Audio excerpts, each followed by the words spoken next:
Hey, what's up? I got some more lore content for you guys. I've been getting a lot of comments recently about new players getting into the game and enjoying my beginner decks videos, so I wanted to double down and make even more expansive guides for players to jump in and start figuring out what decks to build. I plan on covering one region at a time so that I can explain the general idea of what the region is trying to do, the deck archetypes associated with it, and to allow players to choose what direction they want to go in the region rewards path. Noxus, Demacia, Freljord, Shadow Isles, Ionia, and P and Z have all been covered, so check out those if you're interested, and now we're moving on to Bilgewater. General Bilgewater strategies include the Plunder mechanic, which is unique to the region, champions that escape the region and make completely new decks with other region combos, and a lot of damage spells that can be used for removal and nexus damage. Before I get into the Bilgewater decks for beginners and intermediate players, if you're new, please consider hitting the subscribe button to stay up to date with my content. I make deck profiles, beginner-friendly videos, gameplay highlights, and other lore-related stuff. The road to 5,000 subs is over. Thank you so much for subscribing and being here. Next is our journey to 10k.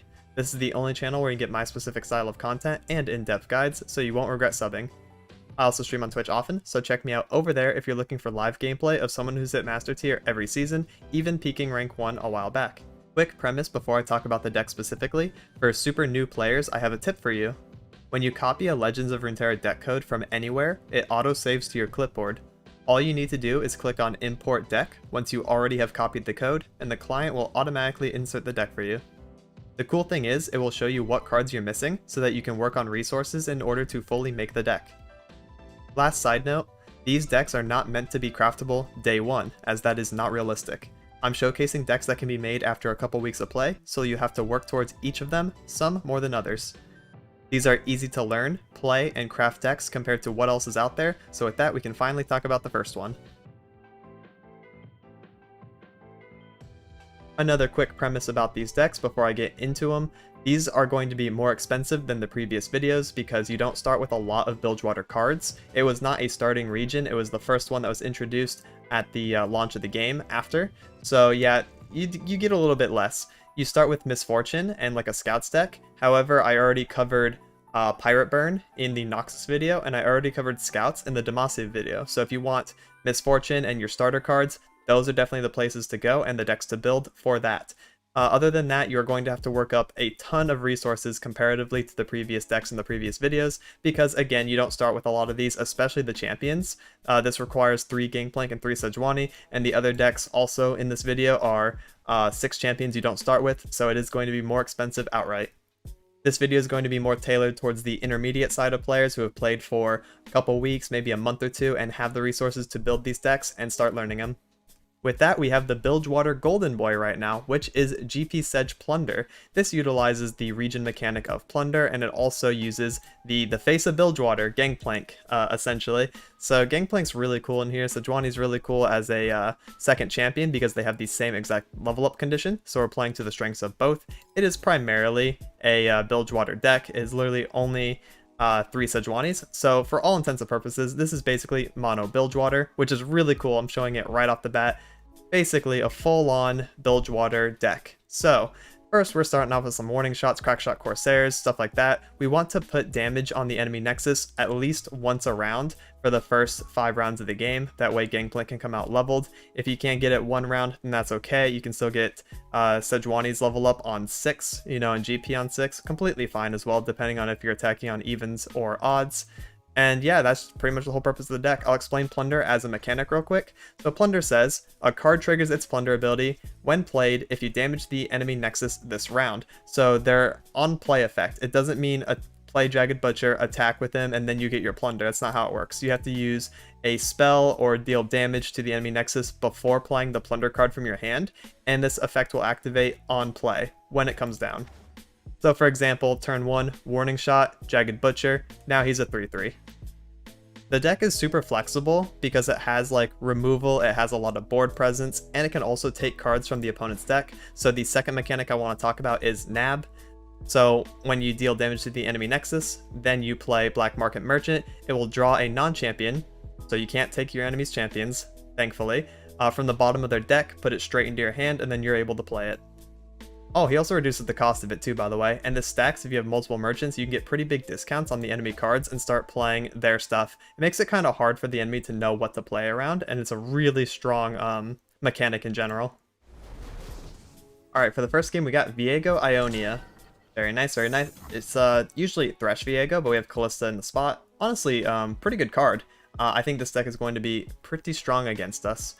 So we want to pitch, let's see. We can keep Merchant for turn 2. We can pitch Croaker. We could also keep Grifter, but I'm going to pitch him.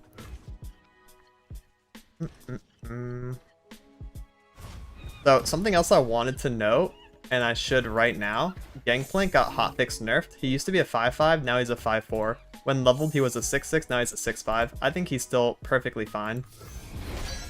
We'll just do that. Get our Plunder on turn 1. Then we can pass. We want to do a Make It Rain this turn so that we can keep the Plunder going. Ah, he's passing. Well, okay. We can pass Plunder for a turn. That's completely fine. Nice. Pull Shark on summon will draw us an extra card. Hopefully it's something that we can play. Nice, it is. So we'll do our open attack. Just take the damage that we have access to. Quick 3. Play Crackshot Corsair. And we'll do the Black Market Merchant as well. Nice. 1 mana Glimpse Beyond is huge. That's so good for us. Okay, we'll play Grifter this turn. Green Glade Lookout, nice. Vile Feast. Here we can use our 1 mana Glimpse if we want. Just draw some cards. He has to be on second Vile Feast to counteract this. Doesn't have it. Alright. We have not done damage this turn, so we should do that. Get our free warning shot off.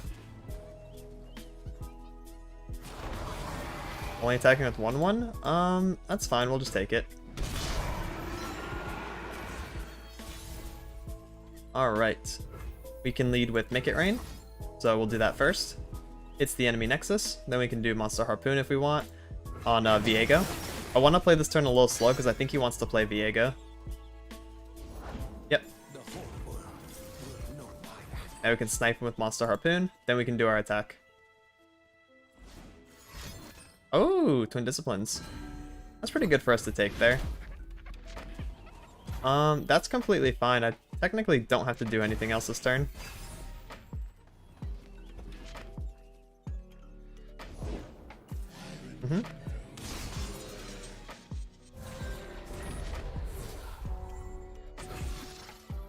So Callista will level during combat. It's fine. Let us do... We don't want to do Sejuani now. We can do Sedge next turn. We definitely want to damage the enemy Nexus somehow. We have to get kind of lucky. We don't have a way to force it. We can do Deckhand, and then we'll do Make It Rain after combat once these ephemerals go away. You want to attack my barrel? Oh, no barrel? Okay. Don't know why you're attacking with Callista here. Callista dies. You can also block here and here. Taking 6. I think that's fine. Sure. So he has to be on second Twin Disciplines to save Callista. Doesn't have it, so we're just gonna take it from him.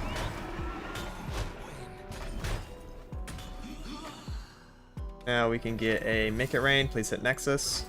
Nice, it did. And it also hit 3 too.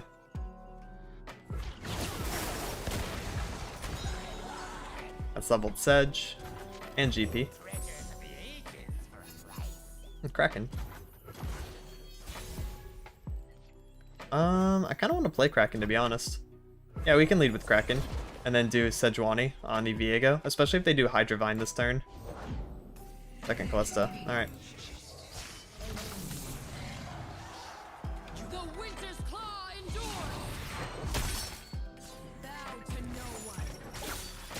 So the way Sejuani works is if I deal damage to the enemy Nexus, it'll frostbite all of the enemy's units. And I have Crackshot Corsair, dealing damage when attack is called, so it's going to be really good for us. We can literally just do 6-7 to this. We can swing here. We can full swing essentially because all of our units are going to be safe. Because everything's going to get frostbitten. We also want to swing into Viego first, so he doesn't see anything else die. That's also really important to note. Attack order matters here. Cool. We have efficiently dealt with a few threats. Withering is fine, don't really mind that. And we just go into Dreadway into a GP, and that should be game.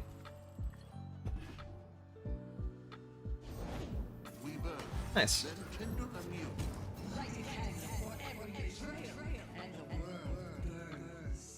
True. I missed. We can do this. We can do this. Then we're pretty good. We're only taking 4 from the Rekindler. Do I want to lose my Sedge or my Dreadway? I guess that's like the big question. I guess I have to lose my... Yeah, we'll just block like this. Who needs Sedge? We don't need her. Okay, dealt with 2 Viegos. We're on the second Callista.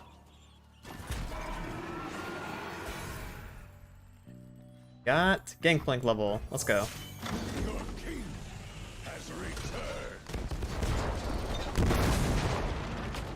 Now he could just get like Vengeance or something. But we have Make It Rain, which is also really good. Withering. Alright, we're definitely gonna do the Make It Rain. Make It Rain will clear both of these because it's dealing 2 from the Powder Keg and then it's being doubled by Dreadway. Alright, we got Deny. Little rough, little rough. We can still do Dreadway Deckhand. Into hit. Yep. I mean, you might as well block anyways, because Callista's dying to Powder Keg. Yep, there you go. We'll just go into another Dreadway, into another GP. We actually have quite good late game potential.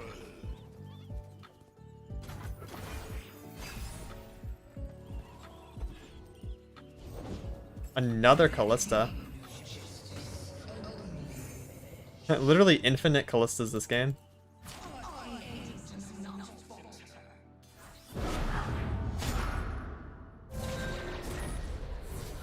And we can just block here.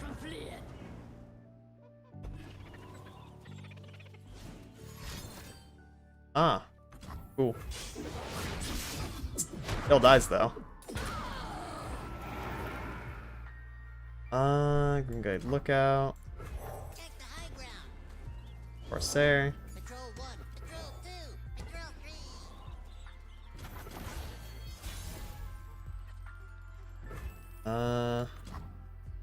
Idle. As long as it's not top deck Hydrovine or Rekindler, then we definitely win in there.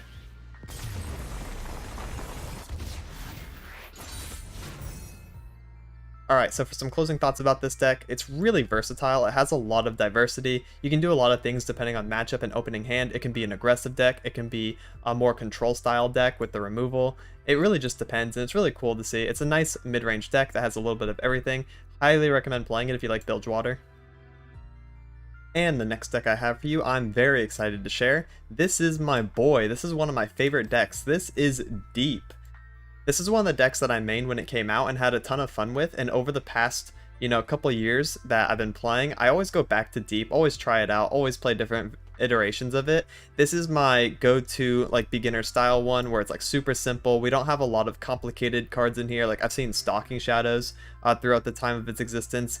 I've seen like Bone Skewer even when that came out. I've seen some pretty weird stuff that has like unintuitive interactions. This is just the base form that I like running and I like recommending to new players. So the main theme of the deck is to play cards that toss. Now toss says obliterate, okay? X non-champion cards from the bottom of your deck. X is the amount. So Drag Dredgers will obliterate the bottom 3 cards of your deck. Obliterate means it doesn't go to the graveyard, so you can't summon it from like Harrowing or anything like that. It's just removed from play, completely gone. And it's from the bottom of your deck, which means you probably weren't going to play them anyways. The cards don't really matter all that much. And it can't obliterate champions, which is really, really nice. So the point is to obliterate enough of the cards, toss through them, and get your deck down to the bottom 15. Once you hit 15 cards left in your deck, all of your sea monsters that have the deep tag gain +3/+3. Really strong. You can also generate more sea monsters from Jaw Hunters, and Nautilus, when he levels from being deep, he also makes your sea monsters cost 4 less. So you have Nautilus, and then you have a bunch of sea monsters coming down next to him, and then you swing for big damage all at once. What's really cool about this deck is the amount of different win conditions you have. Sometimes you just win through Nautilus, sometimes you win through Abyssal Eye elusive hits, sometimes you win through Control with Devour the Depths, Withering Wail, we have Vengeance in here, sometimes you win through Atrocity, and sometimes you win through Maokai level. Now Maokai is the other champion, and when you toss a whole bunch of stuff and or your allies die, you get up to this 25 count for him. He levels and then obliterates the enemy deck, leaving only 4 cards left, so they have essentially 4 turns to beat you until they deck out, which is a really fun alternate win condition in certain matchups. It outright beats a few matchups that have been popular in the past, like Zombie and Nivea. This deck absolutely destroys, so it's a lot of fun. The way I always explain this deck is that it is an anti-control control deck. It innately beats control decks because its strategy is a lot faster and a lot better than other control strategies. Being able to win in the mid-range area of like turns 6 through 9, you know, somewhere in there. More often like 7 though, 7 through 9 of course when you get Nautilus developed. Not so much 6 unless you're like really turbo somehow with your Sea Scarabs. But yeah, it's really, really good. It's like faster paced than Control. However, it has a lot of anti-aggro tools built in. It's got healing, it's got removal, we can run other removal. That way it creates like a balanced deck that can beat both aggro and Control, and this is the way I like running it. Alright, so for the deep game we got Zoe Pantheon. We definitely want to keep a Maokai. Don't need the Hoarder. We can keep Dreg completely fine. Play him on 1. Oh, okay, we got 1, 2, and both champions. He full mulliganed his hand, so let's hope they didn't draw very well.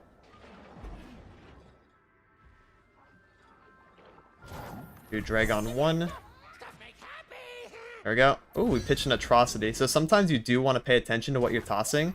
Atrocity is like the biggest card you want to look out for, because it is a potential win condition that we play around, and we only run 2 Atrocities. So that tells us there's only 1 more in the deck. We'll swing here. If he has Rangers, that's fine. I don't think he actually runs it. We'll just take that, get our free toss. The Sea Scarab tosses whenever it sees an ally die, so that's really nice. We just get a free +1 there. Ooh, off the top. The thing about this, though, is I want to play Maokai and then a 5 cost. I don't have anything that I can play on turn 5. So I'm actually fine just chilling here.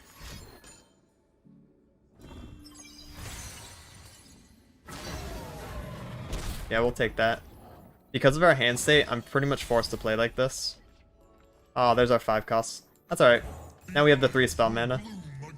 Gives us more flexibility in the mid stages of the game. Don't need to do that. Because like next turn we're going into 5 floating 3, so we have 8 mana to work with. Now I can do Dead Bloom plus like Withering Wail if I top decked it. Okay. Let's just turbo. Let's just play the Dead Bloom Wanderer then. It's also a heal.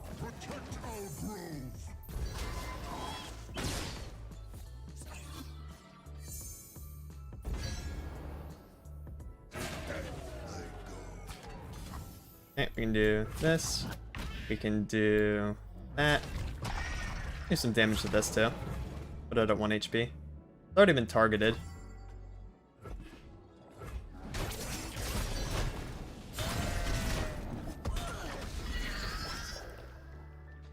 Alright. Now we can do Double Jaw. That looks good. Double Jaw will load our hand with sea monsters. And then Nautilus will level up and make them all cheaper, so we can just play them all out. It kind of reminds me of Handlock from Hearthstone, if anyone played that. You play slow at first, and then you just drop a bunch of giants all at the same time. Very similar.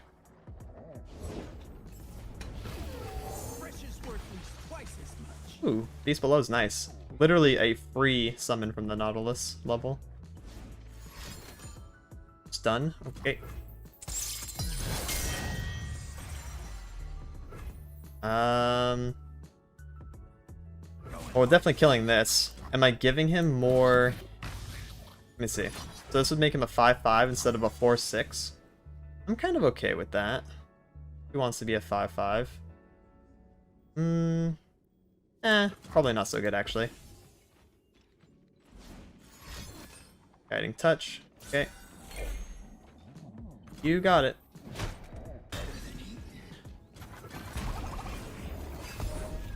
Nautilus coming down right now. And we have Vengeance for Pantheon, which is pretty huge.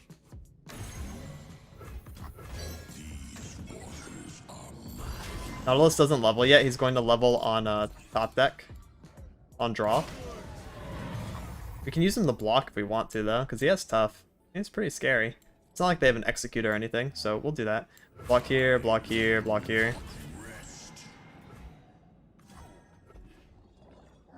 We get a free blocker because of our sapling. And we are going to be able to play our entire hand next turn. This is about to be really nice for us.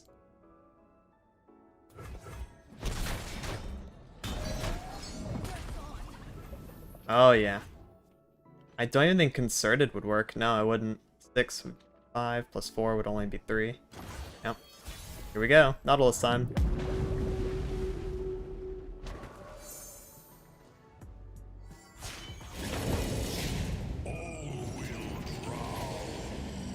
And here comes the discounts. Oh yeah. Would you love to see? So we'll play our elusive.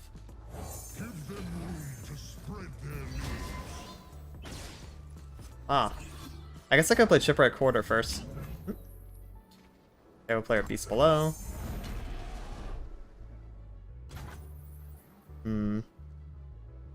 About...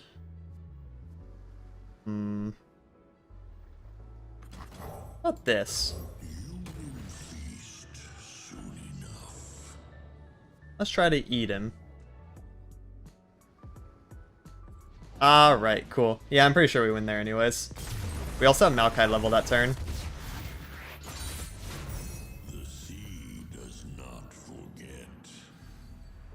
So for some closing thoughts about Deep, that was one of the primary win conditions of the deck. Just level Nautilus, play out your entire hand of sea monsters. If you don't draw all your sea monsters, it's okay. We have Jaw Hunters to generate more. And yeah, I mean, it's just a really fun, pretty easy to play deck. It's easy to get into. However, there are some complicated like matchup experience type knowledge that you have to figure out while playing the game, like what to mulligan for. I actually think Deep has one of the most interesting mulligans in the entirety of Legends of Runeterra from what I've seen. You have to really plan out your opening hand depending on what you think your opponent is trying to play and trying to do, and then try to optimize that. If you can get the Dragon Sea Scarab, obviously that's pretty easy, but like Jettisons in control matchups are really good. You would definitely want Vile Feast in the aggro matchups. It's definitely some stuff to think about. Lure of the Depths.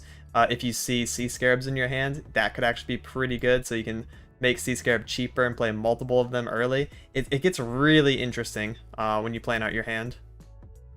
And the last deck I have for you is Lurk. So the way Lurk works is whenever you attack with any units, as long as you have a Lurker card on top of your deck, it will buff all of your Lurkers everywhere by 1 attack. So they can get kind of out of control. You want to ramp them up over the course of the game, get Rek'Sai leveled. Rek'Sai also turbo lurks, lets you get like +2 off if Rek'Sai is attacking. If Rek'Sai's on top of the deck, that's another +1 as well. It gets pretty crazy. Now this is a somewhat hard deck to play, but once you get into it, it makes so much more sense. It's like hard to learn, but pretty easy to master.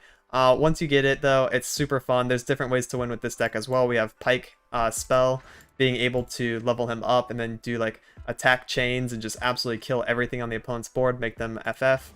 We have Rek'Sai attacks, we have Jawfish clearing the enemy board, we have Dunebreaker and Xur'Sareth Overwhelm to win. It's just really interesting. It's a really fun deck to play as well, especially casually, but it actually has a lot of competitive viability. It's actually pretty decent right now from what I've seen, so really happy to showcase it.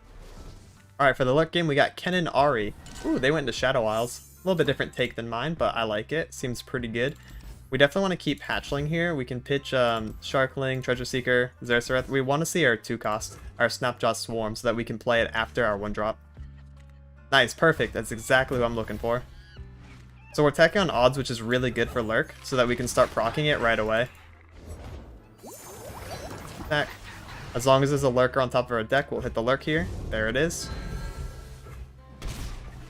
Nice little +1 to everyone everywhere. Then we play Snapjaw Swarm on 2. Hit that Lurk, hit that Rek'Sai, please. Let's go. Okay, never mind. You can only hope. So I'm gonna swing here. I take 4, that's fine. Alright. Now we will do Hatchling and Hammer Snout. Hammer Snout can make the enemy vulnerable. So I'm gonna try to target this Ahri. And then I'll attack with Hammer Snout as well. Here. I want to attack with the 2 HP unit so that it doesn't get Vile Feasted by Shadow Isles. Oh, did I whip? No, there it is. Just came a little late. We hit the Lurk. Look at the damage we're putting in already. 10 HP on attack 3.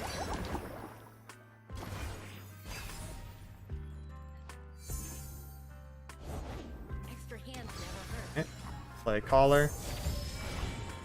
What do we want to see next turn? Rek'Sai's fine. We could put her out. Go up to 7, 8. Not quite enough yet. Oh well. Having her in hand's always good. Do some damage. Sure. Where are you at?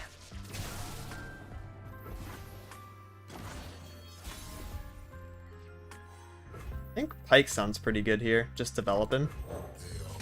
Start letting him deal damage. When he does 15 damage, he transforms into this form and absolutely pops off. If he kills something, he'll like strike the next weakest thing. If he kills that, he strikes again, he strikes again. He just basically pentakills.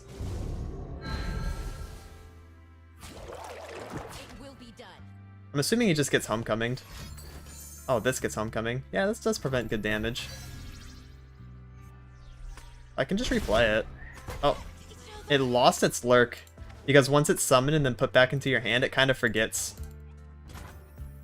It's kind of whack. I'd rather just save the spell mana then. Ooh, Swarm. Oh, yes. We're going to get Rek'Sai level. And he has to block this because it threatens lethal. Very nice. Oh, it got the attack back. What? Okay, I guess it was just a visual bug. It weirded me out for a second.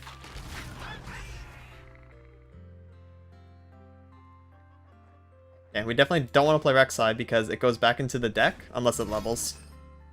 Recall Kennen? Sure. It's not like you have Kennen level yet. Alright. Got 1 damage in. Sounds good.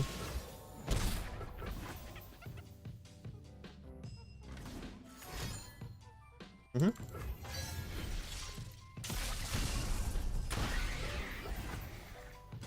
Okay. Ooh, ho, ho, ho, let's go. That's so huge. So, this is a great chance to point out, if Pike gets lurked, he turns into this spell, where he comes out striking an enemy of his choice. I think I want to outplay Homecoming by just attacking. So it's Rek'Sai level. Check that out. Gives us a bunch of units.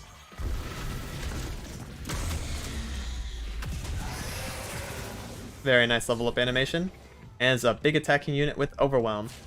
So I'm assuming block and then do Homecoming play, and then I'm going to kill. Oh, never mind, we just win anyways. Oh man. Okay, let's also do this for BM. Yeah. We get to see Pike level, question mark? Yeah. Let's go.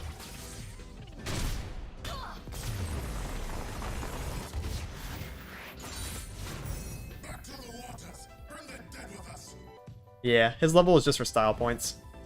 Alright, so for some closing thoughts about this deck, it's all about how you juggle your lurking, how to do it as efficiently as possible. If you're attacking on odds and you get Sharkling or Hatchling, that's amazing because you get to start proccing it right away. And then you want to see Snapjaw Swarm so that you can do the attacks on your defense turns. That will also ramp up Lurk twice as fast and get you to your win conditions. And that's it for this one. Please like and subscribe if you thought this video was informative or entertaining. It really helps me out since I'm still trying to grow. I'll be releasing more deck profiles, guides, and gameplay highlights in the near future. Thank you so much for watching and have a good one. Laters!